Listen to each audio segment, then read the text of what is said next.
we want to move this to kind of more the macro. How would you grade the Lions 2022 season? I did a lot of thinking on this one. I am very pleased with what they did. I feel like we're in agreement on that. How excited I want to be in terms of what they did is the question. If I had to give them a grade, I'm flirting between a B- and a B. Wow. And that's like a low B, like an 83, 84% B. Because we came into the season, and I remember what I said. They would be either 8 or 9 or 7 and 10. They're 9 and 8, so they're above 500. They dominated the division outside of one, terrible game that they played against the Vikings to close out. They beat meaningful teams, which is something that we haven't seen them do. We've seen Dan Campbell take a step forward. We see the other coaches that we question, Aaron Glenn, take a step forward, and Ben Johnson look like one of the most elite coaches at his position. Don't go after him. No. I think. Did you see what Sewell said today? What did he say?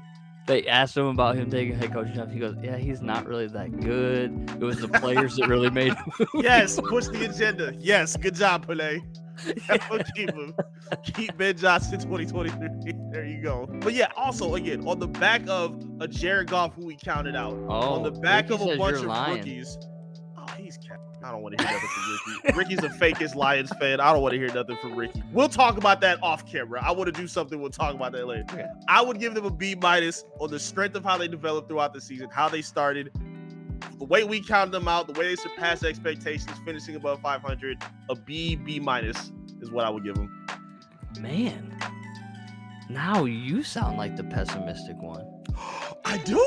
Yeah, you do. What? Yes, and I'll tell you why. To you? Yeah, you might have to. In fact, I'll probably have to wear it next week. Oh my gosh.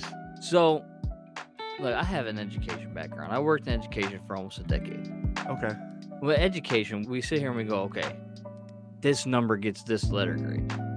But what is education? Education is about growth and development. That's deep. And so what I want to do is I want to grade my students not based on what they scored on one test, but how they grew and developed. Does that make sense? Yeah, I like that. So I could grade them off of the 1 and 6 start. That final exam would be an F. Right. But see, what we do in education is we offer retakes. Come to my tutoring session. You're a fun teacher. Let's learn the content.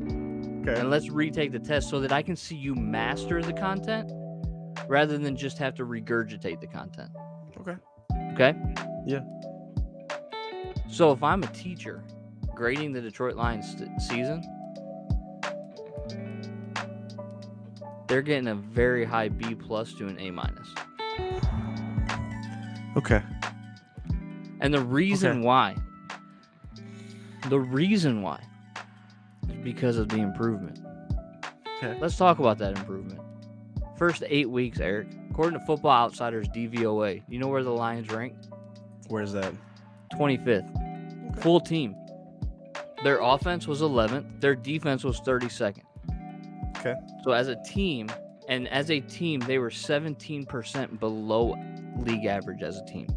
Okay. That's not good. No, not at all. That's like a D. But let's talk about week 9 through 18. Let's do that. Where do you think the Lions ranked week 9 through 18? I'm going to say top 10. I'm going to say they improved top 10. Go higher. Go higher than that? Top 5. Oh, okay. Weeks 9 through 18, according to Football Outsiders DVOA, Detroit Lions were the 5th best team in the NFL. Okay. 22% above league average. Right. That offense that was 11th had moved up to 5th. Defense that was 32nd had moved up to 17. Okay. Did they improve? For sure. Could we say that they mastered their content? You could make the argument that they did. Oh, no. That argument was made Sunday night. Okay. Dan Campbell called a flawless game, except for one moment in the first half when he let too much time run off on that final drive. Yeah, he for sure did. But Dan Campbell called a phenomenal game week 18. He did. Aaron Glenn calling an all-out blitz on 3rd and 10, forcing Aaron Rodgers to make an errant throw to Kirby Joseph, ending the Packers season. He schemed phenomenally for week 18. Ben Johnson, he's no good. The players make him. But no, Ben Johnson schemed phenomenally. Goff got better throughout the game. The running game got better throughout the game. The defense started great and continued to play well throughout the game. Yep. And our special teams unit, how many times did Packers start below the 20? A number of times. A lot. Jack Fox averaged 47 yards on 4 punts. His long was 57. I originally had this team at 6-10 this year, Eric. They exceeded my expectations. And when students exceed my expectations, they get rewarded. As This they team gets should. an A-.